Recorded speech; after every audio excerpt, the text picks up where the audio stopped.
মোহাম্মদ সাল্লামের জন্মদিবস কি পালন করা যাবে? নবী দিবস কি পালন করা যাবে? নবী দিবস পালন সুন্নাত, জায়েজ নাকি বিদাত, কোনটা?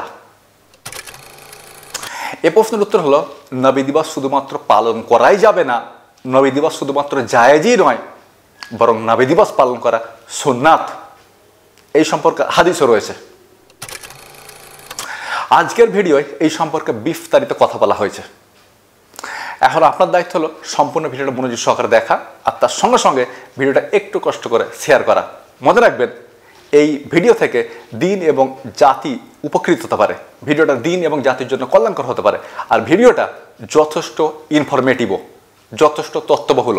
এত একটু কষ্ট করে ভিডিওটা শেয়ার করুন। মনে রাখবেন, আপনার একটা শেয়ারে মুসলিম সমাজে চলা এই বিতর্কটা থামতে পারে যে নবী দিবস সুন্নাত, জায়েজ নাকি বিদাত।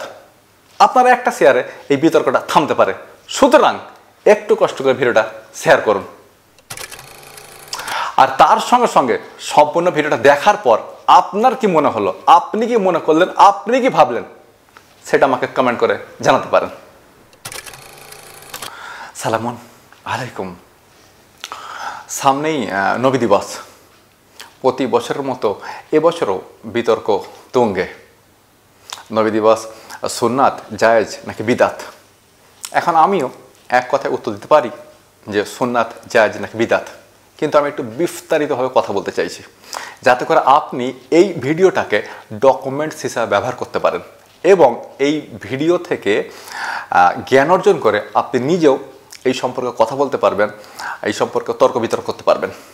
তো সেইভাবে ভিডিওটা বানাতে চাইছি।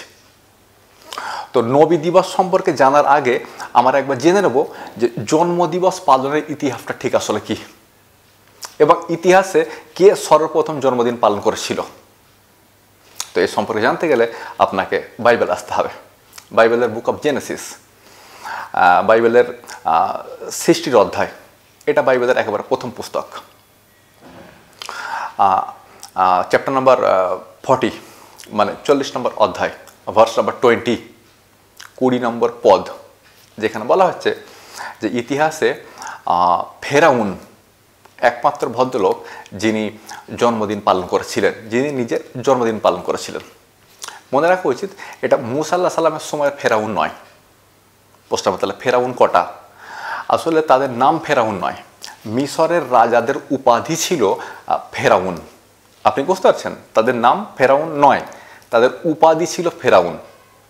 যত রাজা ছিল মিশরে তাদের সবাইকে ফেরাউন বলা হয়। সুতরাং মুসা আলাইহিস সালামের সময়ের ফেরাউনটা আলাদা আর ইউসুফ আলাইহিস সালামের সময়ের ফেরাউনটা আলাদা। ইউসুফ আলাইহিস সালামের সময়ের ফেরাউনটা ছিল ভালো আর মুসা আলাইহিস সালামের ফেরাউনটা, মানে মুসা আলাইহিস সালামের সময়ের ফেরাউনটা ছিল খারাপ। তো আমি ইউসুফ আলাইহিস সালামের সময়ের ফেরাউনের কথা বলছি। এটা রয়েছে বাইবেলের book of Genesis chapter number 40 verse number 20, যেখানে বলা হচ্ছে যে ফেরাউন তার জন্মদিন পালন করলো এবং জন্মদিন উদ্দেশ্যে খাওয়া দাওয়ার আয়োজন করলো।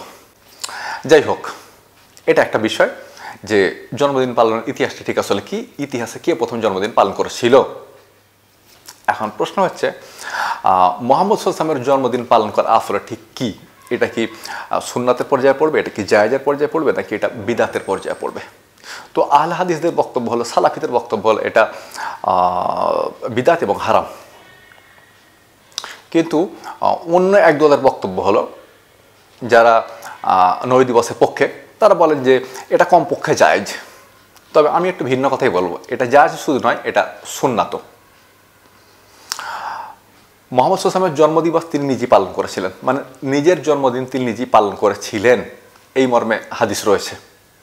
তো প্রশ্ন হচ্ছে হাদিসটা কোথায় পাবো?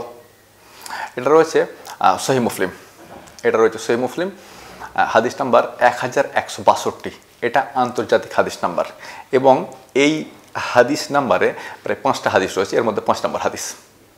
তাহলে হাদিস নাম্বার 1162/5 আন্তর্জাতিক হাদিস নাম্বার এটা। মুহাম্মদ সাল্লাল্লাহু আলাইহি ওয়াসাল্লাম প্রত্যেক সোমবার দিন তিনি রোজা রাখতেন, প্রত্যেক সোমবার দিন তিনি রোজা রাখতেন। যখন তাকে জিজ্ঞেস করা হলো যে আল্লাহ রাসূল, আপনি সোমবার দিন রোজা কেন রাখেন এবং প্রতি সোমবার দিন আপনি রোজা কেন রাখেন, তো তার উত্তরে মুহাম্মদ সাল্লাল্লাহু আলাইহি ওয়াসাল্লাম বললেন যে ফিহি ওয়ালিদতু, এদিন আমি জন্মগ্রহণ করেছি। ফিহি ওয়ালিদতু, এদিন আমি জন্মগ্রহণ করেছি।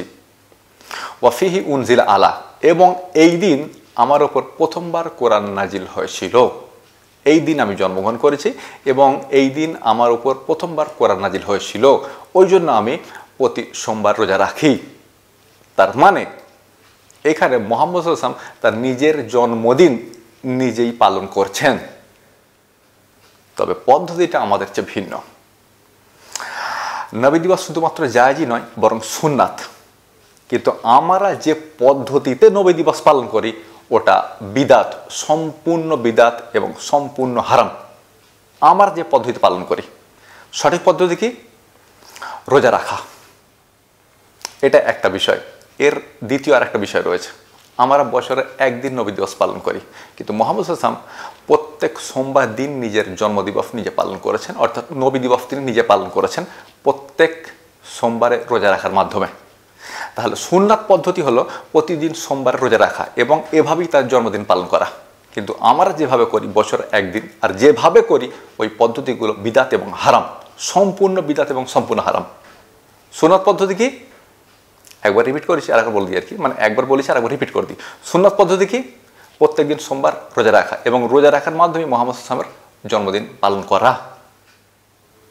এখন আপনি ঠিক করুন আপনি কোন পদ্ধতিতে পালন করবেন।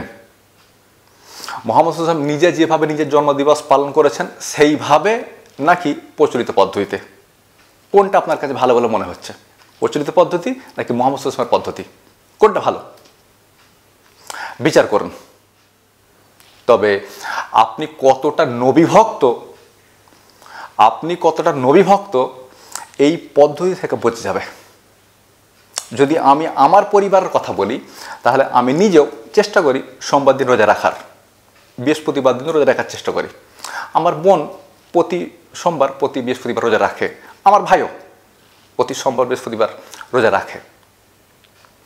তো মোটার উপর কথা হলো আপনি কত বড় নবীভক্ত এবার প্রমাণ দিন প্রতি সোমবারে রোজা রাখার মাধ্যমে।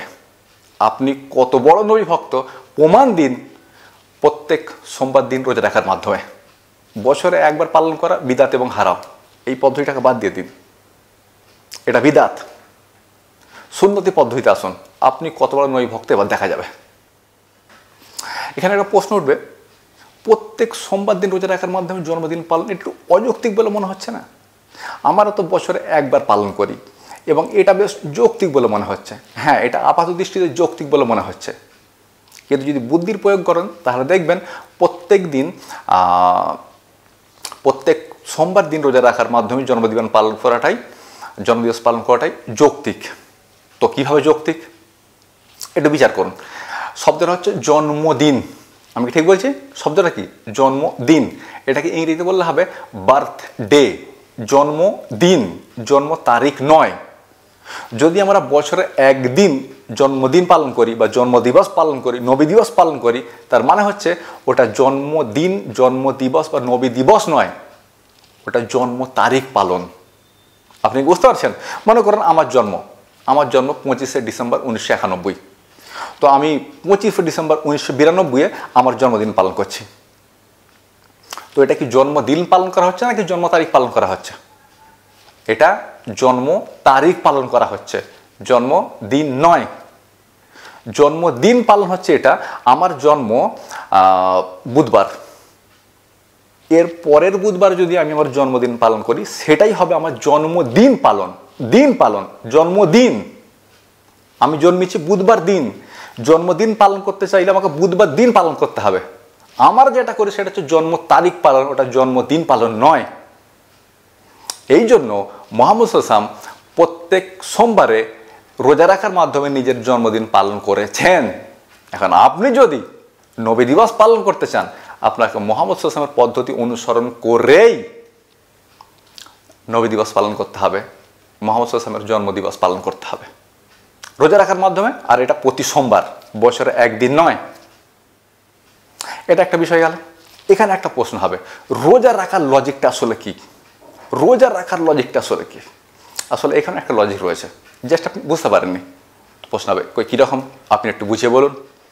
আসলে ব্যাপারটা হচ্ছে এটা, আজকে আপনার জন্মদিন, জন্মদিনে নিজে পাণ্ডুল ফাটিয়ে খাওয়ার চেয়ে ভালো হলো নিজে শুকিয়ে থেকে খাবারটা বাঁচিয়ে অন্য কাউকে খাওয়ানো যে খেতে পাইনি। এখন কোনটা ভালো করে বিচার করে নিন।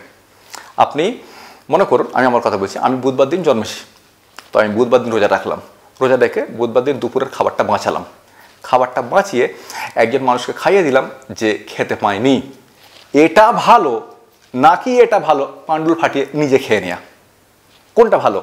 আমি পৃথিবীতে এসেছি, আমার পৃথিবীতে আসা যেন একজনের জন্য কল্যাণকর হয়, এটা ভালো নাকি আমি পৃথিবীতে এসেছি এই জন্য ধার দেনা করে বিরাট খাবার দাবারের আয়োজন করে নিজে খাওয়া আর সবাইকে খাওয়ানো যারা খেতে পায়? কোনটা ভালো? যে খেতে পায়নি তাকে খাওয়ানো নাকি যারা খেতে পায় তাদেরকে খাওয়ানো? ভালো কোনটা? তো এই জন্যে মোহাম্মদ সাল্লাম সোমবার দিন রোজা রাখতেন, খাবার বাঁচাতেন, সে বেঁচে খাবারটা দান করতেন তাকে যে খেতে পায়নি। এটা হচ্ছে এমন বিষয় যে আমি পৃথিবীতে এসেছি, আমার পৃথিবীতে আসাটা যেন একজনের জন্য কল্যাণকর হয় যে খেতে পায়নি।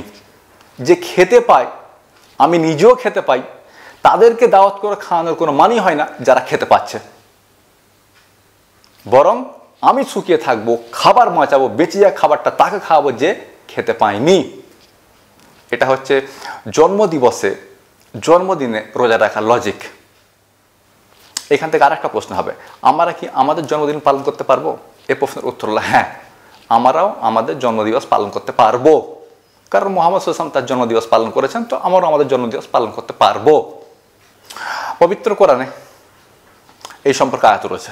এটা রয়েছে পবিত্র কোরআনে সম্ভবত 33 নম্বর সূরা, আয়াত নম্বর সম্ভবত বলুন না, আয়াত নম্বর সম্ভবত 21, যেখানে আল্লাহ সুবহানাহু বলছেন যে লাকাদ কানা লাকুম ফি রাসূলিল্লাহি উসওয়াতুন হাসানাহ, লাকাদ কানা লাকুম ফি রাসূলিল্লাহি উসওয়াতুন হাসানাহ, আল্লাহর রসুলের মধ্যে তোমাদের জন্য রয়েছে উত্তম আদর্শ। তো মুহাম্মদ সাল্লাল্লাহু আলাইহি ওয়াসাল্লাম তার নিজের জন্মদিবস পালন করেছেন, আমারও আমাদের জন্মদিবস পালন করতে পারবো, কিন্তু বছরে একবার নয়, প্রতি সপ্তাহে একবার। আর পালন করতে হবে রোজা রাখার মাধ্যমে, নিজে পাণ্ডুল ফাটিয়ে খাওয়ার মাধ্যমে নয়, নিজে শুকিয়ে থাকার মাধ্যমে, খাবার বাঁচানোর মাধ্যমে, সেই বেঁচে যাওয়াটা একজন মানুষকে খাওয়ানোর মাধ্যমে যে খেতে পায়নি। এভাবে আমারও আমাদের জন্মদিন পালন করতে পারবো, জন্মদিবস পালন করতে পারবো। এখন প্রশ্ন হচ্ছে, আপনি কি আপনার জন্মদিবস পালন করেন? না, আমি আমার জন্মদিবস পালন করি না। প্রশ্ন হবে কেন করেন না? এটা তো সুন্নাত, করতে তো পারেন। হ্যাঁ পারি, কিন্তু আমার জন্মদিবসের চেয়ে মোহাম্মদ সাল্লাল্লাহু আলাইহি ওয়াসাল্লামের জন্মদিবস আমার কাছে বেশি গুরুত্বপূর্ণ। ওই জন্য আমি আমার জন্মদিবস পালন করি না, আমি মোহাম্মদ সাল্লাল্লাহু আলাইহি ওয়াসাল্লামের জন্মদিবস পালন করি।